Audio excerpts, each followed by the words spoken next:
So, finally up to lesson 39, multiple regression. Final topic for this course. So, essentially what multiple regression is instead of just having one explanatory variable, we now have 2, 3, 4, any number of explanatory variables in order to try to predict the response.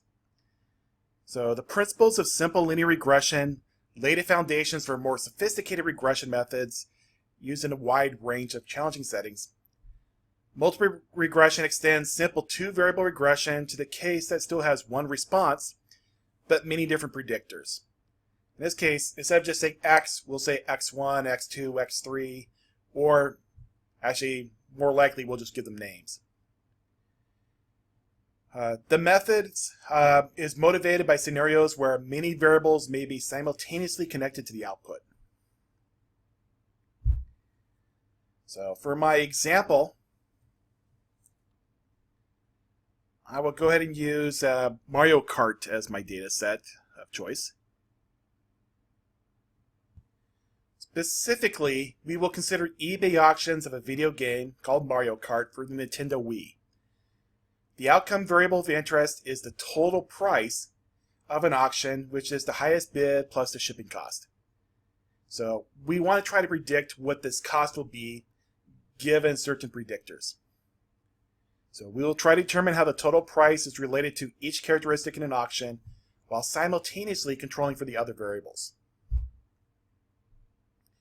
For instance, all other characteristics held constant are longer auctions associated with higher or lower prices.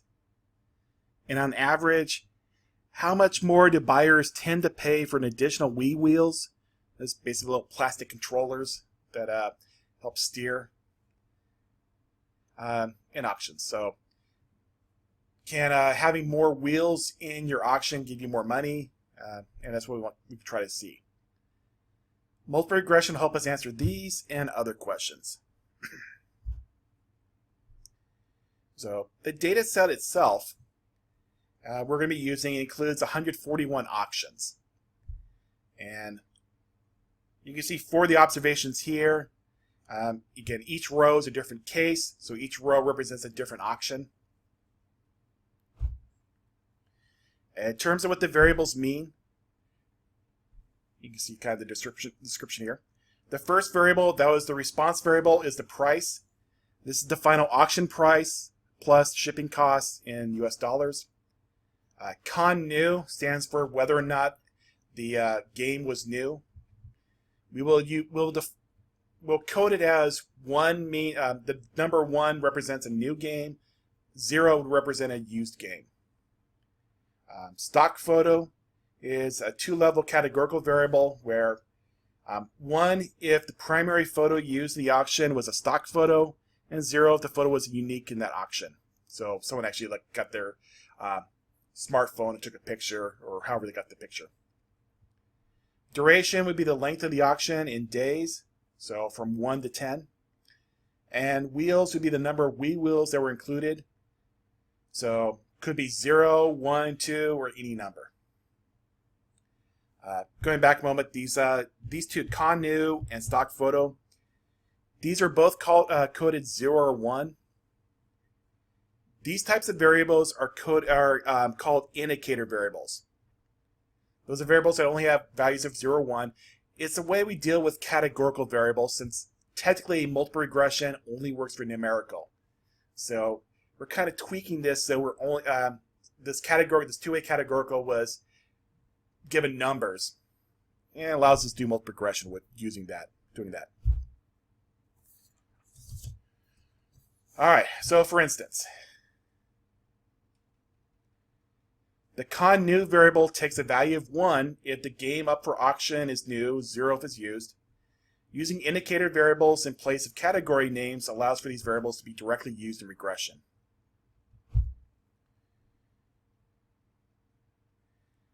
Technically, we can do this with many different levels. It's a bit complicated. It involves using multiple indicator variables. We'll save those details for a second or third course. I'm not going to cover them here. let's go ahead and fit a regression model with the game's condition as a predictor for auction price.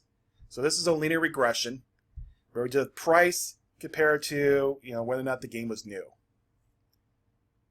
So here the linear output is already done. You can see here the intercept was 42.87. That's where that number came from.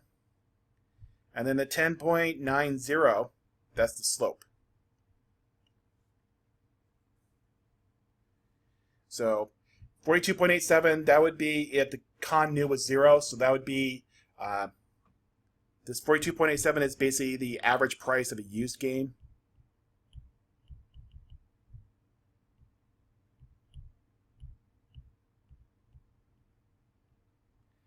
Average price of a used game. The 10.90 is basically what you can expect to pay pay to get a used game. Try that again.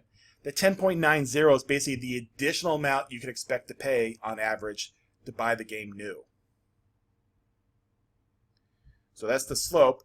That's basically the additional price on average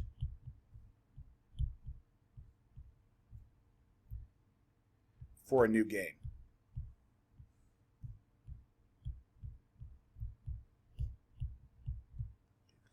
The average price. So again, the intercept, basically that's when your explanatory variable is 0. So in this case, that would mean a used game.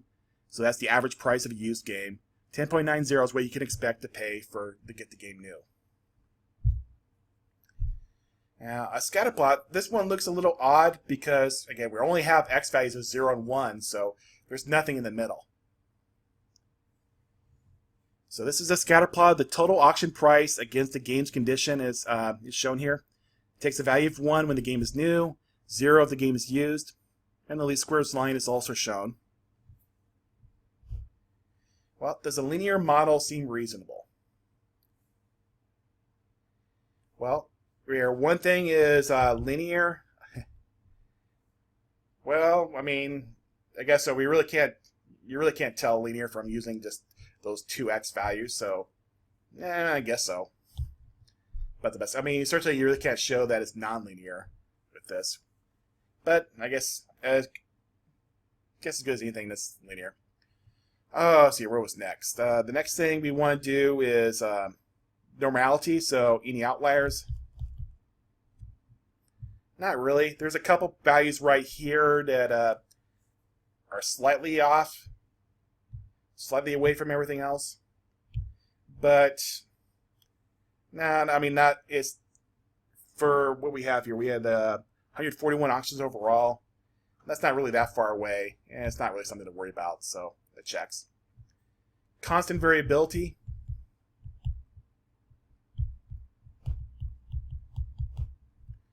Well, I mean, it looks like if you look at the max and min, everything's within a band, as well as can be seen. It doesn't look like it's heteroscedastic. Yeah, it doesn't look like this non-constant variability. So for what we have, it looks like constant variability. Looks checked. And see, the last condition is independence. And that one we don't really know. We're told there was 141 auctions. We don't really know if it was randomly selected. Could be a time issue, certainly like if this was around Christmas or heading towards Christmas as moved on, that could increase prices, I suppose. So that one's sort of a question mark, but for what we have, we'll go ahead and go with this anyway. But certainly of these, independence would be the one I would probably be most in need of checking. All right. So interpret the coefficient for the game's condition in the model. Is this coefficient significantly different from 0? So the 10.90, I already talked about that. That's basically what you can expect to pay additionally on average to buy the game new. So, okay, is it significantly different from 0? So that's asking whether beta 1 is equal to 0 versus beta 1 not equal to 0.